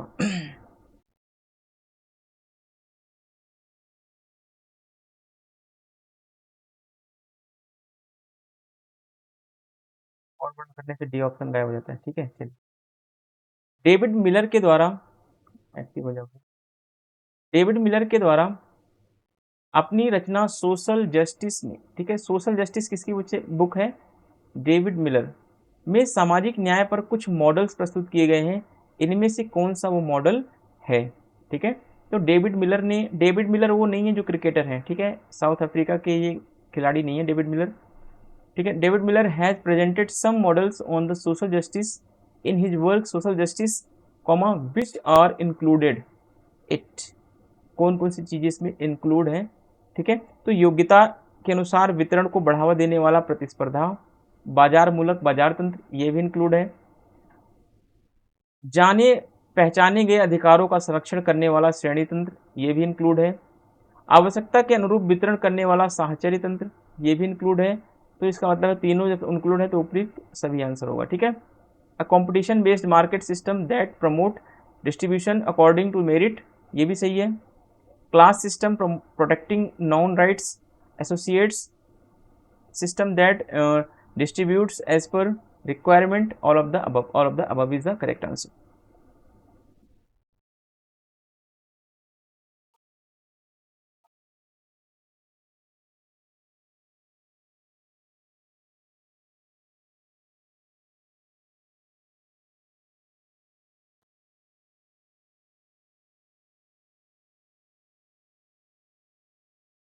यहाँ तो क्वेश्चन है, निम्नलिखित में से रॉल्स के इस दावे की न्याय सामाजिक संस्थाओं का प्रथम गुण, किस रॉल्स का न्याय का क्या दावा है कि न्याय क्या है, सामाजिक संस्थाओं का प्रथम सद्गुण है। ये याद कर लो, ये बहुत ज्यादा मैचिंग के लिए पूछता है, ये खूब पूछता है। इसकी आलोचना करते हुए किसने कहा कि भ्रातृत्व उतना ही महत्वपूर्ण है और उतना ही महत्वपूर्ण और कुछ परिस्थितियों में उससे भी अधिक महत्वपूर्ण है। किससे अधिक महत्वपूर्ण है? सामाजिक। बताओ कौन सा ऐसा थिंकर है जो ये कह रहा है कि जो भ्रातृत्व होता है, भ्रातृत्व, भ्रातृत्व का मतलब होता है जो ब्रदरहुड होता है, फ्रेटर्निटी या बोल लें या इसको ब्रदरहुड बोल लें, जो भ्रातृत्व की भावना है, जो अपनेपन की भावना है, वो सामाजिक न्याय से भी ज्यादा महत्वपूर्ण है। वो क्या है? सामाजिक न्याय से भी ज्यादा महत्वपूर्ण है, सामाजिक न्याय से भी ज्यादा महत्वपूर्ण है। अभी मैंने आपको क्या बताया था कि जितने भी समुदायवादी विचारक हैं सभी ने रॉल्स की आलोचना की है। जितने भी समुदायवादी विचारक हैं सबने उदारवाद की आलोचना की है, और जितने भी उदारवादी हैं सबने समुदायवाद की आलोचना की है। वॉल्जर कैसा विचारक है? वॉल्जर, टेलर, सैंडल, ठीक है। नॉजिक तो स्वेच्छातंत्रवादी है, ये उदारवाद से जुड़ा हुआ है, तो ये तो ऑप्शन ऐसे ही कट जाएगा, ठीक है, ये तो आलोचना नहीं करेगा। अब sandal, Taylor, McIntyre, Michael Walzer, ये ऐसे थिंकर हैं जो उदारवादी हैं, ठीक है, जो क्या है, उदारवादी विचार, सॉरी, जो समुदायवादी हैं, ध्यान रखना, सॉरी, जो माइकल सैंडल, टेलर, मैकेंटायर, है ना, माइकल वॉल्जर, ये ऐसे विचारक हैं जो समुदायवादी हैं। समुदायवादी आप समझ सकते हैं, समुदायवादियों ने क्या किया है, उदारवाद की, रॉल्स की, है ना, इन सब की क्या की है, आलोचना की है। तो ऐसे में अब आपके सामने ऑप्शन आता है कि अब बताओ सर इसमें हम कैसे पहचाने, इसमें वॉल्जर भी समुदायवादी है, टेलर भी है, सैंडल भी है। तो आपको एक चीज समझना है कि सैंडल ने भ्रातृत्व की भावना का सिद्धांत दिया है, भ्रातृत्व की भावना। भ्रातृत्व की भावना का मतलब होता है अपनेपन की भावना या समुदाय में रहने की भावना, जहां पे आप साथ रह सके, है ना। साथ में आप कहाँ रहते सकते हैं? अपने भाइयों के साथ, जैसे ना, है ना। भ्रातृत्व की भावना का मतलब है कि जहाँ पे हम साथ साथ रह सकते हैं, जहाँ पे हम समुदाय, साथ साथ रहने का मतलब है कि हम समुदाय में रह सकते हैं, है ना। तो ये सारी चीजें क्या हो रही हैं, सैंडल जो है फ्रेटर्निटी की भावना देते हैं, भ्रातृत्व की भावना देते हैं, है ना, ब्रदरहुड की भावना का विचार जो है इन्होंने दिया है। तो इसका आंसर क्या होगा? Michael sandal. माइकल सैंडल की कौन सी बुक है आप कमेंट करके जरूर बताएं। टेलर की, टेलर की तो मैं आपको बता दे रहा हूँ, the sources of the self, ठीक है, the sources of the self इनकी बुक है। माइकल वॉल्जर की है द स्फीयर्स ऑफ जस्टिस, मैं आपको फिर से एक बार लिख दे रहा हूँ,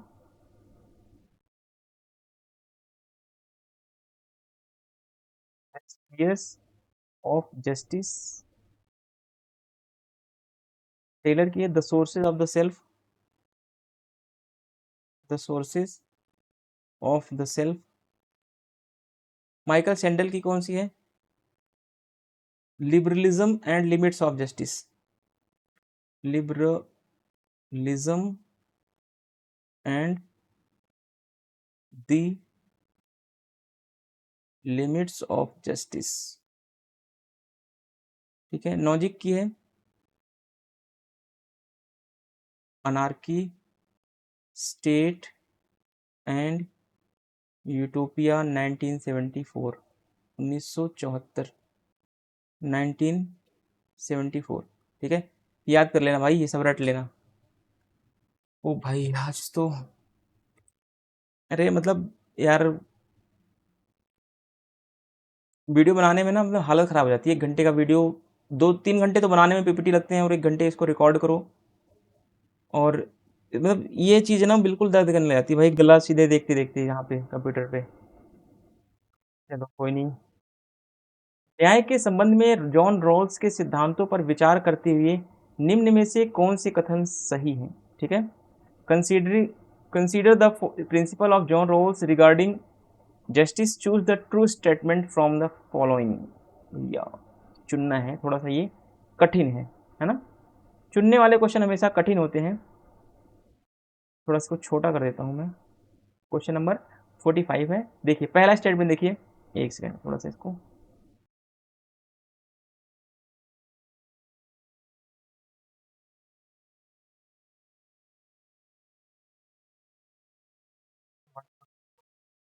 ऑप्शन हट जा रहे हैं ना बड़े कर।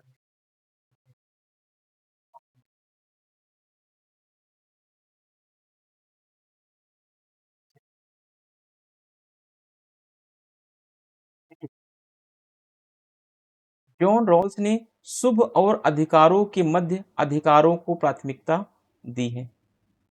ठीक है। शुभ और शुभ का मतलब उचित। शुभ का क्या मतलब होता है? उचित। ठीक है। John Rawls gave the priority to right between good and right. Good और अच्छे और अधिकार के बीच में। ठीक है। अच्छे और अधिकार के बीच में रॉल्स ने अधिकारों को महत्व दिया है। क्यों दिया है? क्योंकि जितने भी उदारवादी विचारक होते हैं उनके लिए अधिकार महत्वपूर्ण होते हैं, शुभ नहीं। ठीक है। अधिकार ज़्यादा महत्वपूर्ण है। ठीक है। और बाकी चीज़ें क्या हैं? सेकेंडरी हैं। ठीक है। अधिकारों को प्राथमिकता प्रदान रॉल्स ने की है। ठीक है। अब देखिए जॉन रॉल्स 20वीं सदी के उत्तरार्ध में स्वतंत्रता के अधिकार को राजनीतिक चिंतन में क्या कर दिया? फिर से जीवित कर दिया। ठीक है।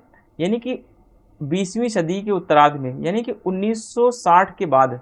ठीक है। 1960 के बाद जॉन रॉल्स ऐसे थिंकर्स थे जिन्होंने स्वतंत्रता के अधिकार को क्या कर दिया? राजनीतिक चिंतन में फिर से जीवित कर दिया। अब देखिए यहाँ पे स्वतंत्रता के अधिकार को ही क्यों आगे बढ़ा रहा है रॉल्स? क्योंकि रॉल्स कैसा विचारक है? उदारवादी, उदार समतावादी विचारक है। ठीक है। उदारवादी कह लो या उदार समतावादी विचारक कह लो। ठीक है। समतावादी, उदार समतावादी ही विचारक है क्योंकि ये समानता को भी आगे बढ़ाता है और प्रक्रिया को भी आगे बढ़ाता है। ठीक है। तो ये उदारवाद और समाजवाद दोनों के लक्षणों के साथ आगे बढ़ता है, इसलिए इसको उदार समतावाद कह दिया गया है।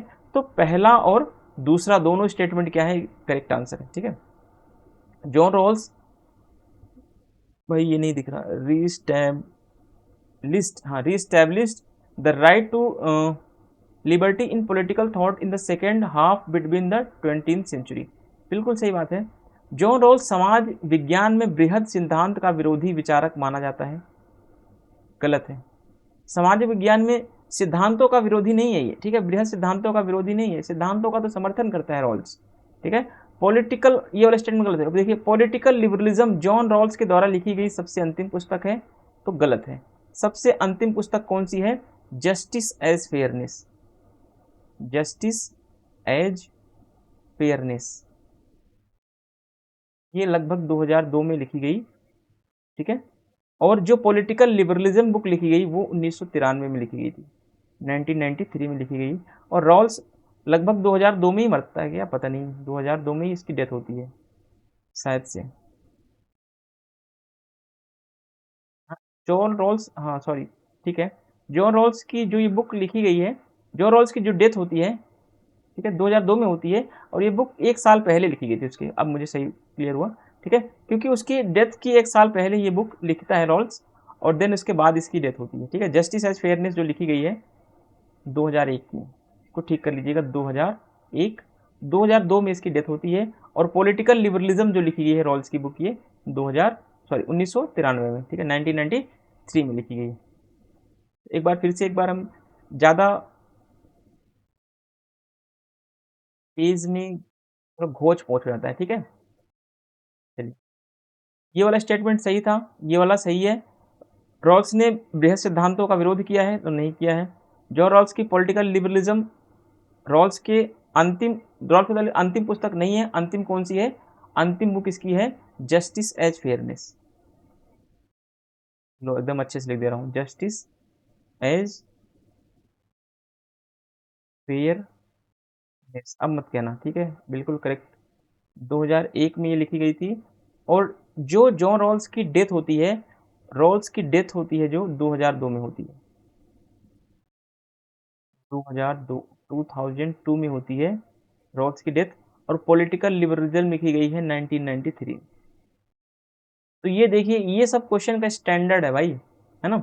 इस तरीके से क्वेश्चन आप कर ले जाएंगे ना, तो आपके सामने दुनिया का कोई भी प्रोफेसर बैठ जाएगा क्वेश्चन बनाने के लिए ना, वो आपको कभी भी डिफीट नहीं कर सकता फिर, क्योंकि आपको सारे डायमेंशंस पता होंगे। वो सारे डायमेंशन जब आपको आते होंगे तो क्वेश्चन कैसे बना ले भाई, तू बना ले जैसे मर्जी तेरी क्वेश्चन, ठीक है। तो आप कर ले जाओगे क्वेश्चन को, इतना कोई इतना बड़ा इशू नहीं होगा फिर। बस ये है कि आपको थोड़ी सी मेहनत करनी पड़ेगी और चीज़ों को सीखना पड़ेगा, ठीक है। 46 नंबर क्वेश्चन देखते हैं, निम्नलिखित में से कौन सा विचार जॉन रॉल्स के चिंतन से संबंधित नहीं है। विमर्शी, उचितता के रूप में न्याय, राष्ट्र विधेयों पर न्यायपूर्ण हस्तांतरण। न्यायपूर्ण हस्तांतरण का सिद्धांत रॉबर्ट नॉजिक से है, रॉबर्ट नॉजिक, क्योंकि प्रिंसिपल ऑफ ट्रस्ट ट्रांसफर, देखिए इसमें नॉजिक कहता है कि व्यक्ति अपनी संपत्ति का हस्तांतरण कर सकता है, अपनी संपत्ति का हस्तांतरण कर सकता है, लेकिन वह संपत्ति कैसी होनी चाहिए, वह संपत्ति जो है वैध तरीके से अर्जित की जानी चाहिए, वैध तरीके से अर्जित की गई हो, तब उस संपत्ति को क्या किया जा सकता है, जस्टिफुल तरीके से, न्यायपूर्ण तरीके से उस संपत्ति को ट्रांसफर किया जा सकता है। यानी अगर मैंने ये पेन टैब, ठीक है, अगर ये मैंने पेन टैब खरीदा है, अपने पैसे से खरीदा है, अगर मैंने इसे न्यायपूर्ण तरीके से कमाया हुआ है, तो मैं इसे क्या कर सकता हूँ, इसे मैं किसी को भी ट्रांसफर कर सकता हूँ, क्योंकि इस पर क्या है, मेरा एंटाइटलमेंट है, इस पर मेरा अधिकार है, इस पर मेरा पात्र, इसका मैं पात्र हूँ, ठीक है। तो ये मेरी पात्रता है, ये मेरा अधिकार है, ये मेरी हकदारी है कि मैं अपनी इस संपत्ति को किसी को ट्रांसफ़र कर सकता हूँ, किसी को दे सकता हूँ। लेकिन शर्त क्या है कि ये जो पेन टैब है, ठीक है, ये पेन टैब जो है वो सही तरीके से कमाई गई हो, सही तरीके से अर्जित की गई हो, वैध तरीके से अर्जित की गई हो। अन्यथा अगर यह गलत तरीके से अर्जित की गई है तो राज्य के द्वारा इस पर दंडात्मक कार्यवाही भी की जा सकती है, ठीक है। तो ये था, यही सिद्धांत जो है वो ये नॉजिक से संबंधित है, रॉल से नहीं है। देखिए, न्याय के सिद्धांत को प्रस्तुत करते हुए किस विचारक ने इसे दो वर्गों में प्रस्तुत किया है, एंड रिजल्ट सिद्धांत, एंड रिजल्ट थियोरी, या साध्य का सिद्धांत, दूसरा है ऐतिहासिक सिद्धांत, ठीक है। While presenting the principle of justice which thinker presented it into two category, and result theory, historical theory. तो इसका आंसर क्या हो जाएगा, रॉल्स। क्या होगा आंसर बताओ, रॉल्स होगा या नॉजिक होगा या सैंडल होगा, ठीक है। ये मैं आपके लिए होमवर्क देता हूं, इसका मैं आंसर नहीं बताऊंगा, ठीक है। चलो बता देता हूं, नहीं तो आप लोग कहेंगे सर आप सारा आंसर छुड़वा देंगे, ठीक है। एंड रिजल्ट सिद्धांत, ऐतिहासिक सिद्धांत। ऐतिहासिक सिद्धांत में नॉजिक क्या बोलता है, ये नॉजिक संबंधित है, ठीक है। नॉजिक क्या बोलता है कि इतिहास में, ऐतिहासिक रूप में, ठीक है, इतिहास में क्या होनी चाहिए, सभी संपत्तियां क्या थी, नॉजिक कहता है इतिहास में सभी संपत्तियां अनअर्जित थी। यानी इतिहास में क्या था, किसी के पास कोई संपत्ति नहीं थी, है ना। बाद में व्यक्तियों ने अपनी मेहनत से क्या किया है, संपत्ति को अर्जित करके उस पर अपना अधिकार जमा लिया, अपना अधिकार स्थापित कर लिया, ठीक है, ठीक है। इसी को क्या बोला उसने, ऐतिहासिक सिद्धांत, ठीक है। संपत्ति के संबंध में उसने दिया है कि प्रारंभ काल में, प्राचीन काल में सभी संपत्तियां क्या थी, अनर्जित थी, यानी किसी की भी कोई संपत्ति नहीं थी। लेकिन बाद में लोगों ने धीरे धीरे उस पर अपना वैध अधिकार हासिल कर लिया और उस संपत्ति को उन्होंने ट्रांसफर करना स्टार्ट कर दिया, ठीक है। तो इसी को बोलते हैं ऐतिहासिक सिद्धांत। बाद में हम जब चीज़ों को देखेंगे, नॉजिक को पढ़ेंगे, तो वहाँ पे नॉजिक के बारे में ऐतिहासिक सिद्धांत और क्या है उसको वहाँ पे हम डीप में पढ़ेंगे, ठीक है। नॉजिक की अभी फिलहाल के लिए आप बुक याद कर दे, अनार्की स्टेट एंड यूटोपिया 1974, याद कर लो इसको, ठीक है। अपनी पुस्तक जस्टिस एज इम्पार्शियलिटी में समुदायवाद के तर्कों को दृढ़ता से अस्वीकार किसने किया, कौन कहता है कि मैं उदारवादी समतावादी सिद्धांतों के पक्ष में सार्वभौमिक रूप से वैध पक्षवाद प्रस्तुत करने में अभी विश्वास नहीं करता हूं? तो ब्रायन बैरी हैं। ठीक है, ब्रायन बैरी बहुत ही इंपॉर्टेंट है। ये ब्रायन बैरी ये अमेरिका के थिंकर हैं। ठीक है, ब्रायन बैरी के बारे में मुझे अभी बहुत ज़्यादा डेटा मेरे पास नहीं है। ठीक है, मैं अभी ब्रायन बैरी को जब आगे पढ़ाऊंगा, थिंकर्स पढ़ाते टाइम वहाँ पे, लॉजिक जब पढ़ाऊंगा तो वहाँ पे, या रॉल्स को पढ़ाते टाइम मैं ब्रायन बैरी के बारे में वहाँ मेंशन कर दूंगा। या फिर मैं, कुछ बच्चे ये कह रहे हैं कि सर आरपीएससी के लिए भी अलग से बना दो। ठीक है, एक मैंने यूट्यूब पे कमेंट किया था किसी ने कि आरपीएससी के लिए बना दो वीडियो, तो उन्होंने मेरे पास सिलेबस भी भेजा हुआ है आरपीएससी का, कुछ टॉपिक्स हैं उसमें, जैसे अधिकार है, और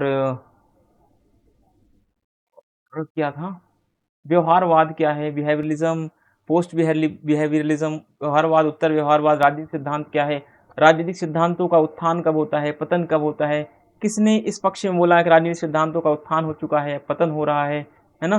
तो डेविड ईस्टन कब आते हैं, ये सब सारी चीज़ें हम वहाँ पे स्टडी करेंगे। संप्रभुता क्या होती है, अधिकार क्या है, राज्य क्या होता है ना, वो सारी चीज़ें हम एक, मैं आपको अलग से प्लेलिस्ट बना दूंगा। ठीक है, प्लेलिस्ट बना दूंगा उसकी यूट्यूब में ही, और उस प्लेलिस्ट में आरपीएससी प्लेलिस्ट डाल दूंगा, आरपीएससी एक्स्ट्रा टॉपिक नाम से। ठीक है, आरपीएससी एक्स्ट्रा टॉपिक के नाम से मैं कुछ 7 8 10 टॉपिक जिन्होंने भेजा है, जैसे मुझे टाइम मिलेगा भाई, अभी आप प्लीज़ जल्दबाजी ना करें, क्योंकि डंडा कर देंगे तो ये काम नहीं हो पाएगा, फिर बहुत मुश्किल हो जाएगा, क्योंकि अभी मुझे जाना भी है और मुझे कॉलेज में भी अब काम आने वाला है पढ़ाने के लिए। और जैसे मैं 4 5 दिन के लिए फ्री होता हूँ, मैं आपके लिए डेली वीडियो लाता हूँ। ठीक है, और अभी शादी घर में होने वाली है और फिर जाना मेरा बहुत ज़रूरी है, तो क्योंकि घर पे कोई है नहीं, सारा देख रेख मुझे ही करना है, तो इसके लिए प्लीज़ अभी आप लोग 10 से 15 दिन के लिए प्लीज़ आप कोऑपरेट करना, वीडियो आएगी तब तक आप पॉलिटिकल थ्योरी का वीडियो ज़रूर पढ़ते रहें, और कोऑपरेट अपना देते रहें, सहयोग देते रहें, चैनल को शेयर करते रहें, चैनल को ग्रो करने में आप लोग हेल्प करेंगे, तो मैं प्रॉमिस करता हूँ कि मैं आपकी हेल्प, मैं आपके ग्रो में आप ज़रूर हेल्प करूँगा। ठीक है, ऐसा कुछ नहीं है, आप चैनल को हेल्प करें या ना करें, बट मेरा उद्देश्य है कि आपकी सहायता के लिए मैं हमेशा तत्पर रहूँगा, आपकी हेल्प के लिए मैं हमेशा अवेलेबल रहूँगा। ठीक है, चैनल तो बात की बात है, सेकेंडरी चीज़ें हैं, प्राइमरी आपका उद्देश्य है, देश है प्राथमिक। ठीक है, जब अच्छी शिक्षा मिलेगी हमारे लोगों को, हमारे नागरिकों को, तभी हमारे देश का विकास होगा वास्तविक रूप में। ठीक है, जब आप लोग पढ़ लिख कर अच्छे पोस्ट पे जाएंगे, तब आप लोग खुद ही इस तरीके से आपके अंदर भावनाएं होंगी कि जैसे हमने फ्री पढ़ के, हमारे लिए किसी ने फ्री में एजुकेशन दिया, फ्री में अपना टाइम दिया, और फिर वैसे ही आप अपना सहयोग करेंगे दूसरों के लिए, इसी तरीके से सहयोग की भावना बढ़ेगी, इसी तरीके से समाज में समानता स्थापित होगी, ऐसे ही हमारा देश भारत महान आगे बढ़ेगा। ठीक है, तो आप लोग क्या करेंगे, आप लोग अपना सहयोग देते रहें पढ़ने में। ठीक है, चैनल को शेयर करें या ना करें वो इतना इंपॉर्टेंट नहीं है। ठीक है, वो अगर चैनल को ग्रो होना होगा, धीरे धीरे हो जाएगा ग्रो, उसकी चिंता आप लोग ना करें। आप लोग का एक प्राथमिक उद्देश्य क्या है, अभी चैनल की ग्रो को छोड़ के आप लोग अपने पढ़ाई पर ध्यान दें। ठीक है, जो आपको पढ़ाया जा रहा है अभी, वो अपने टोटल 100% आप उस पर डेडिकेट हो जाइए। ठीक है, मेरे कहने से आप मत जाइए कि मैं कह रहा हूँ चैनल को शेयर कीजिए। अगर आपको लगता है, टाइम है आपके पास 1 2 मिनट का, तो आप शेयर कर सकते हैं, अदरवाइज़ कोई इतना बड़ा इशू नहीं है। ठीक है, आप लाइक करें ना करें, लेकिन आप लोग पढ़े जरूर। ठीक है, मेरा आप लोगों से हाथ जोड़ के विनती है कि आप पढ़े जरूर इसको। ठीक है, पढ़ेंगे तभी मेरा बनाना सफल होगा, शेयर करने का कोई लाभ तब तक नहीं होगा जब तक आप सफल नहीं होते हैं।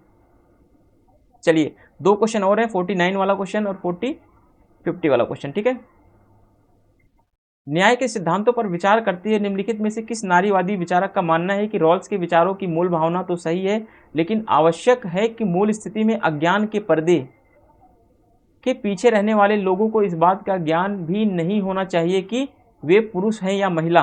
ठीक है, और इसलिए न्याय का हर वह सिद्धांत अधूरा है जो परिवार में असमानताओं को लेकर कुछ नहीं कहता है। तो रॉल, आपको एक बात समझना है कि रॉल्स के न्याय सिद्धांत की आलोचना, रॉल्स के न्याय सिद्धांत की आलोचना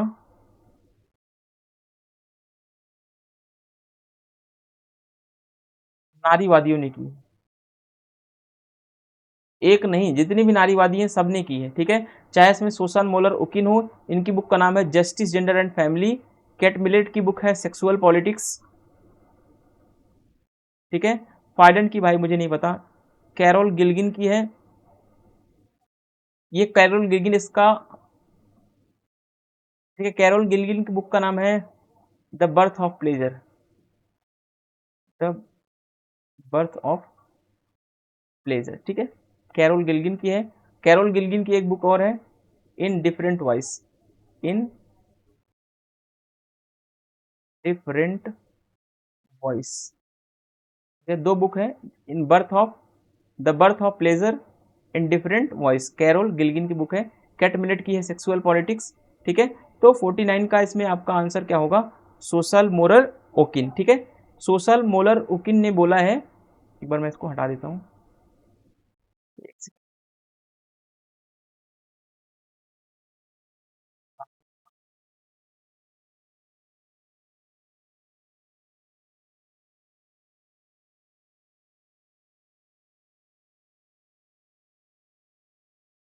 ठीक है। तो इसका आंसर क्या होगा, सुसल सुसैन मोलर ओकिन, ठीक है। सुसैन मोलर ओकिन की फेमस बुक है justice gender and family, justice gender and family.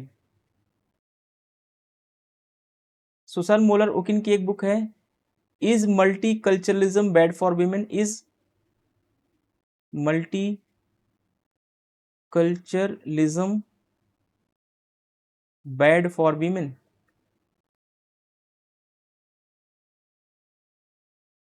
ठीक है।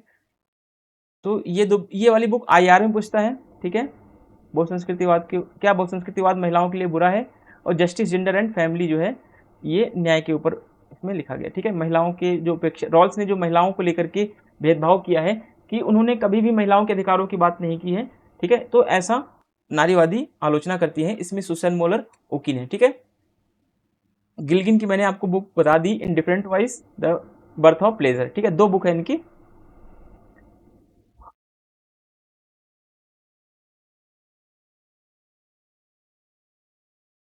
इंग्लिश वाले भाई पढ़ लें यार, देख लो, मैं एक बार पढ़ लेता हूँ इंग्लिश में, हिंदी में पढ़ लेता हूँ फिर इंग्लिश में।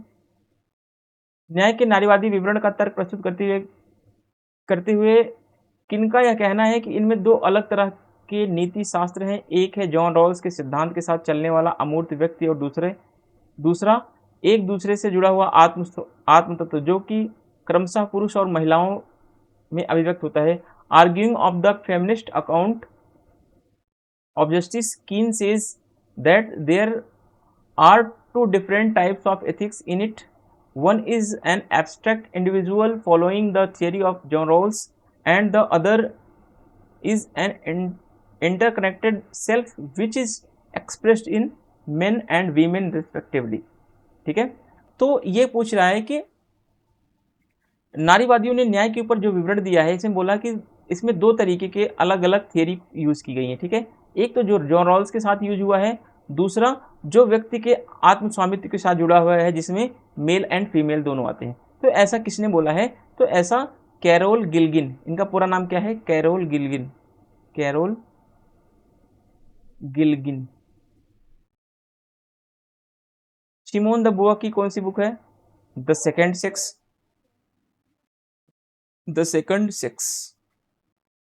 कैट मिलेट की है सेक्सुअल पॉलिटिक्स।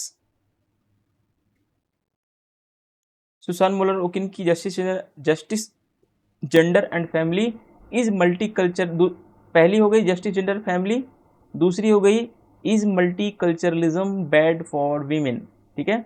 तो कैरोल गिल्गिन की एक बुक है in different voice, different voice, VOICE, दूसरी है the birth of pleasure, the birth of pleasure, ठीक है। तो इस तरीके से आपका 50 महत्वपूर्ण क्वेश्चन समाप्त होता है। 50 ये अल्टीमेट क्वेश्चन है, ठीक है। आप लोग इसको जरूर करें, और चैनल को लाइक करें, सब्सक्राइब करें और शेयर कर दें। Thank you, thanks for watching. Video बड़ी हुई है, इसके लिए माफ़ कर दें, और वीडियो को जरूर देखते रहें। Thank you.